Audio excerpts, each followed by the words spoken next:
지금부터는 소화불량에서 오는 여러 증상을 바로 잡는 거 이야기해 보겠습니다. 흔히 위산가다 해가지고 쏙쓰림, 속이 쓰리는 거 그런 거 있고 쓴물이 올라오는 거 그런 것도 있고요.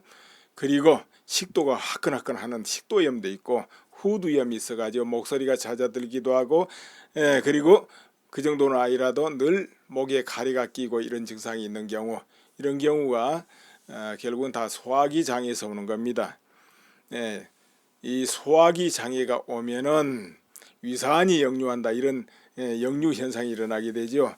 위산이 아니라도 여기저기 이제 점막에서 독소를 뿜게 됩니다. 그렇게 되면 후두 같은데 이제 염증이 생기고 이상이 생기고 그렇게 되겠죠. 그래서 그런 것을 먼저 치료하는 운동 두 가지를 먼저 이야기하고 진행을 하겠습니다. 그러면 이제 목 운동입니다. 목을 어깨는 가만 놔두고입니다. 앉아서 해도 되고 약간 어디 기대고 해도 됩니다. 어깨는 움직이지 않습니다. 그렇게 목만 움직입니다. 좌로 밀어보세요. 좌로 밀어줍니다. 그리고 우로 밀고 좌로 우로 천천히 목을 이쪽으로 저쪽으로 이렇게 운동을 해줍니다. 앞뒤 운동은 하면 안 되고 이제 좌우로만 하면 됩니다. 목을 좌우로만 왔다 갔다 해주는 겁니다. 이 운동을 하게 되면은 바로 식도염, 후두염 이런 것을 완화시키고 위산 역류 현상을 이제 완화시키게 됩니다. 그러다 보니까는 목이 답답하고 가래가 끼는 경우 이런 경우를 해소하게 돼요. 그러니까는 목소리가 하루에도 몇 번 변하는 사람은 이 운동을 해보세요. 그럼 목소리가 일정하게 유지되는 걸 느낄 수 있을 것입니다. 이제 그런 소화기 장애 전혀 없는 사람은 이 운동해도 차이를 모를 거예요. 있는 사람은 이 운동하면은 차이를 확실하게 알게 됩니다. 예를 들어 속쓰림이 줄어들고 후두 장애가 줄어들고 염증이 줄어들고 이런 걸 느낄 수 있게 돼요. 그리고 어깨 이런 데가 좀 막혀가지고 얼큰하고 또 이런 데 안 좋은 분들 이런 게 완화됩니다. 그리고 머리가 맑아짐을 느끼게 되고요. 눈 시력에도 도움이 됩니다. 그래서 이 운동은 간단하지만 가장 효과 있는 겁니다. 위장 장애 쪽에는 가장 효과 있다. 또 하나는 골반 운동입니다. 좁은 데서 왔다 갔다 하거나 제자리에서 하거나 빙빙 돌면서 해도 되는데 상체는 별로 움직일 필요 없어요. 손 같은 거는 뭐 알아서 하는데요. 그저 골반을 좌로 우로 흔들어주는 운동이에요. 여러분 예전에 코미디언 이주일 씨 그 걸음걸이 보셨습니까? 뒤뚱뒤뚱 하면서 좀 재밌게 걷잖아요. 그렇게 걸으면 됩니다. 좌로 우로 골반을 흔들면서 뒤뚱뒤뚱 걷는데 다만 속도를 빨리 해주는 거죠. 천천히가 아니고 빨리. 그러니까 좌우로 엉덩이만 흔들어주면 됩니다. 빨리. 뭐 머리도 이제 좌로 우로 흔들흔들 해야 되겠죠, 당연히. 그렇게 하는데 이제 상체 쪽은 운동을 좀 이거는 회피하는 겁니다. 왜 그러냐면은 이 소화기 장애가 있는 분들은 이 상체 쪽에 열이 많이 납니다. 위에서 열이 나니까 식도 쪽에 열이 나고 위에 열이 많이 납니다. 그런데 상체 운동을 많이 해버리면은 머리 쪽으로도 너무 열이 올라가 악화돼 버려요. 위장 장애가. 심지어는 힘이 몰려도 그렇게 됩니다. 그래서 힘이 몰리지 않게끔 주로 이 골반 운동만 하는 겁니다. 다리 쪽에 골반 운동 이렇게 해서 이제 소화 분해력을 왕성하게 해주는 거죠. 그런데 그 힘이 위로 가지 않도록 하기 위해서 골반 위주로 운동을 한다 이 말이에요. 그러면 이제 아래 배 쪽만 운동이 되겠죠. 그렇게 해야 됩니다. 상체 운동을 하면은 역효과가 나기 때문에 주로 골반을 흔들어서 운동하는데 뒤뚱 빨리 해줘야 된다. 물론 재밌게 해도 됩니다. 춤추면서 해도 되고 음악을 틀어놓고 해도 되고요. 되도록 이제 음악이 좀 빠른 걸 가지고 해야 되겠죠. 이 두 가지 운동을 하게 되면은 소화불량 소화기 장애는 최상의 운동이다. 이렇게 말씀드릴 수 있습니다.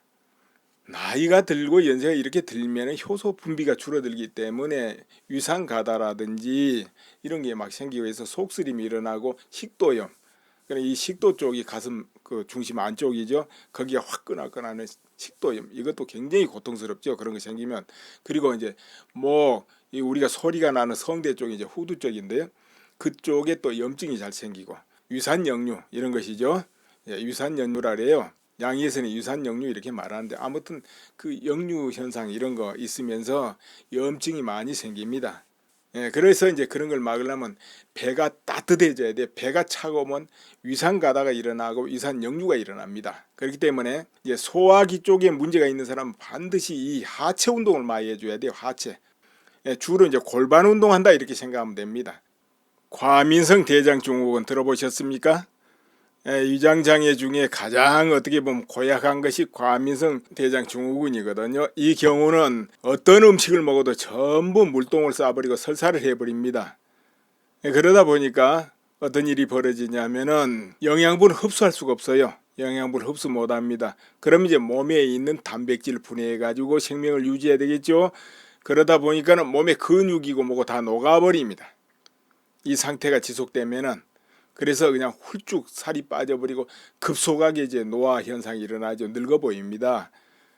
그래서 이제 이런 과민성 대장 증후군이 오면 빨리 이걸 바로 잡아야 되는데 이게 도대체가 흡수를 못해 가지고 계속 물로 나가버리기 때문에 이 방법이 잘 없게 됩니다. 이 경우는 되도록이면은 반드시 소와 효소를 드시면서 바로 잡아야 됩니다. 약으로는 소와 효소를 먹어야 됩니다. 효소 흔히 약국에 팔고 이런 효소 뭐 소화제 이런 거 말하는 게 아닙니다. 그리고 특히 설탕으로 담근 효소 이런 거 전혀 아닙니다. 이제 정말로 제약 회사에서 효소 그러니까 몸 안에 들어가서 그게 효소가 파괴되지 않고 저 장까지 전달되도록 그 강력한 효소를 뽑아 가지고 만들어 놓은 게 있습니다. 거기 플러스 해 가지고 같이 드셔야 될 게 유산균입니다. 유산균도 여러 유산균을 모아가지고 제대로 만들어 놓은 그 제재를 사 드셔야 돼요. 흔히 뭐 들이마시고 그냥 슈퍼에서 파는 거 그런 거 말하는 거 아닙니다. 정식으로 제약회사에서 엄선해서 제대로 만들어 놓은 거 이것을 같이 드시면은 과민성 대장 증후군 이런 경우에 이제 변이 다시 굵어지고 딱딱해지면서 흡수를 하기 시작하거든요. 일단 그렇게 하면서 오늘 말씀드린 걸 전부 실천하시면 됩니다. 그리고 이게 사람마다 다릅니다만은 알아두셔야 될 게 있습니다. 연세가 이제 많아지게 되면은 그 분해 못하는 게 있다 그랬죠. 잘 못하는 거. 특히 이제 기름기 같은 걸 분해를 못하면 어떤 현상이 일어나는 이걸 아셔야 돼요. 그 어떤 현상이 나냐면 몸 안에서는 막 열이 많이 납니다. 덥죠. 그런데 피부는 차가워지는 이상한 현상이 생겨요. 그래서 몸이 더우니까 예를 들어 잠을 잘 때 이불을 덜 덮고 자려면 또 피부는 차갑고 또 덮으면 답답하고 이런 현상이 마구 일어나면은 그것은 지방질 기름기를 먹었는데 뭐 식물성 기름이든 이런 것도 다 마찬가지입니다. 그게 들어왔는데 제대로 지금 적용이 안 되고 있다 이렇게 판단하시고 그 기름기가 많았던 걸 이제 끊어 보시면 바로 그 현상이 없어진 걸 관찰할 수 있을 겁니다.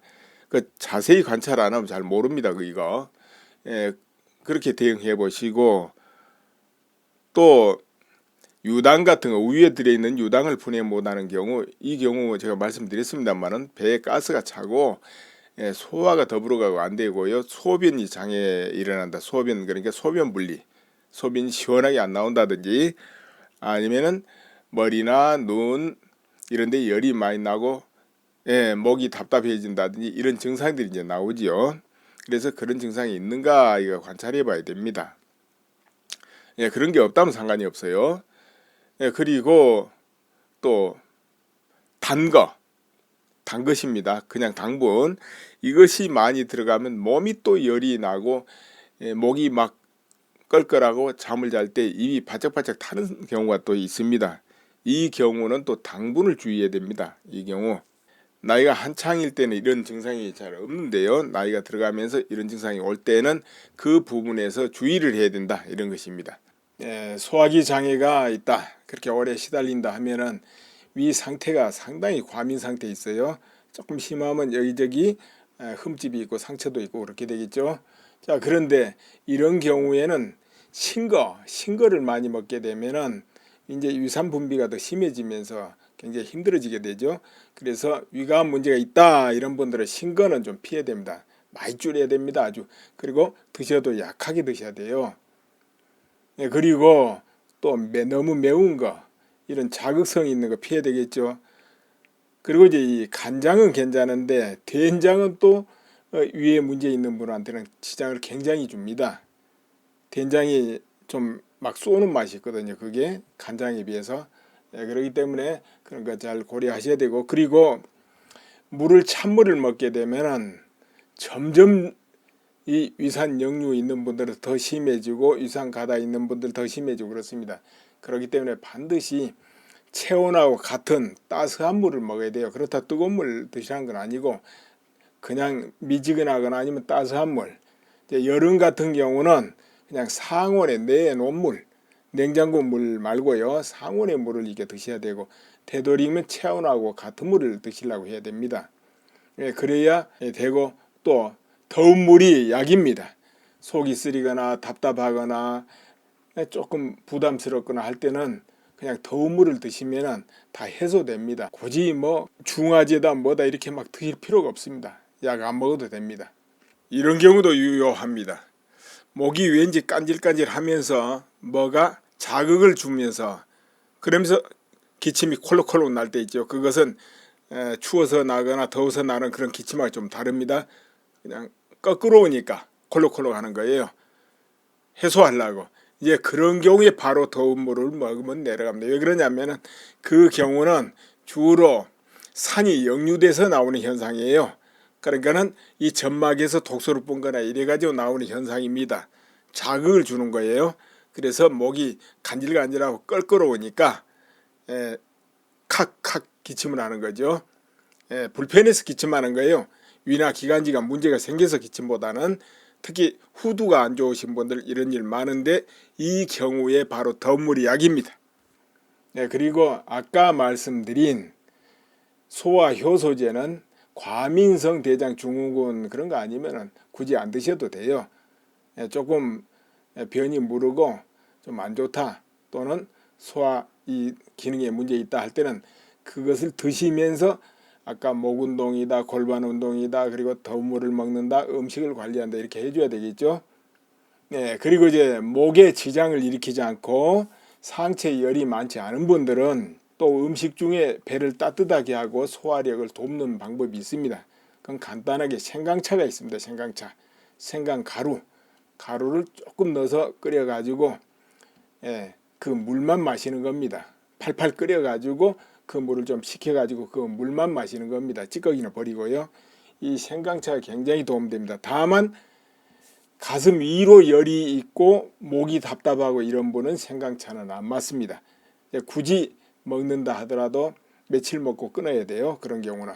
여기에서 다시 한번 강조합니다만은 위산 가다가 됐든 속이 편하지 않고 이런 분들은 식도염이 있다 이런 분은 절대로 찬물을 먹으면 안 돼요. 언제나 기본적으로 따스한 물을 먹어야 됩니다. 이제 물론 목이라든가 가슴에 이제 염증이 생겨버렸을 때 그때는 이제 찬물을 먹어줘야 되겠지만은 임시로 평상시는 그냥 기본 따스한 물을 먹어야 됩니다. 찬물 먹으면 안 됩니다. 속이 쓰려도 가서 소화제 먹을 필요 없습니다.